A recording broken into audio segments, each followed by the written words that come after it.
leadership within the athletic department.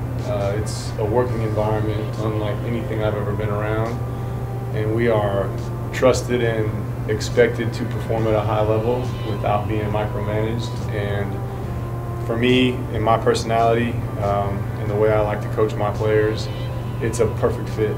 So that has to be the biggest draw. I mean, caring about the school, the integrity of the university, but also working for Bob King is what makes this so special for me. But it's hard, because what you ultimately learn is that you're dealing with levels.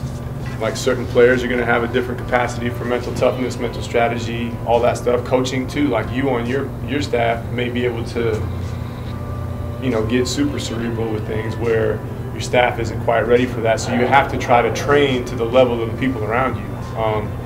So yes, me saying blanket statement, we need to be mentally tough, or we need to be able to think the game, that's not how it works. You have to teach them how to do that, and in order for them to actually learn, I think you have to get to their level and explain it. You know, I mean, my big thing with any type of teaching is communicating in a way where the information is received. You know, I can say a lot of things.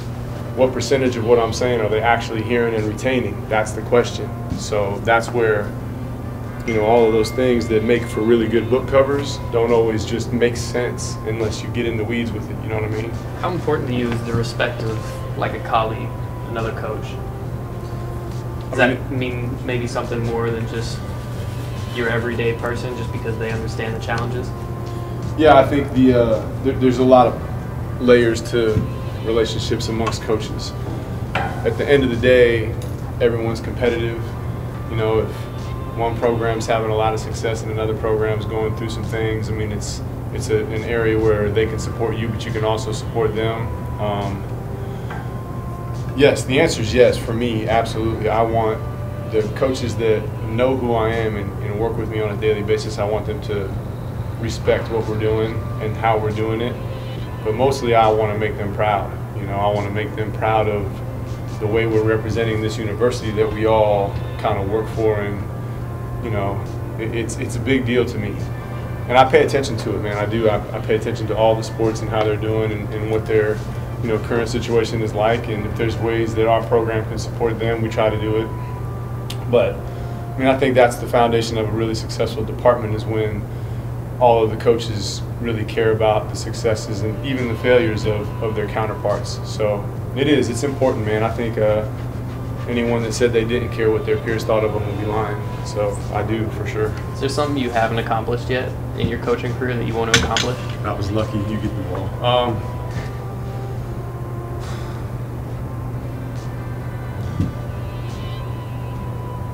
Sure.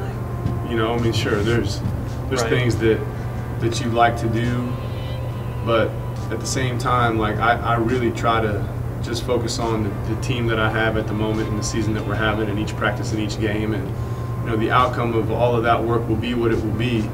If one day we win a national championship at Trinity, we can hang a banner, that will be cool for that year. And as soon as that year is over, it will be about the next year and whatever journey that's going to be with that particular group of people, and how are we going to max this situation out. And so yeah, I mean, certainly, you know, you want to do things that will best represent the school and give your players a chance to feel like they've maxed out their potential. But for me, all of those things come and go each single season. So, you know, I mean, I just want to be the best I can be every day. And that's true. That's, again, not just an anecdote.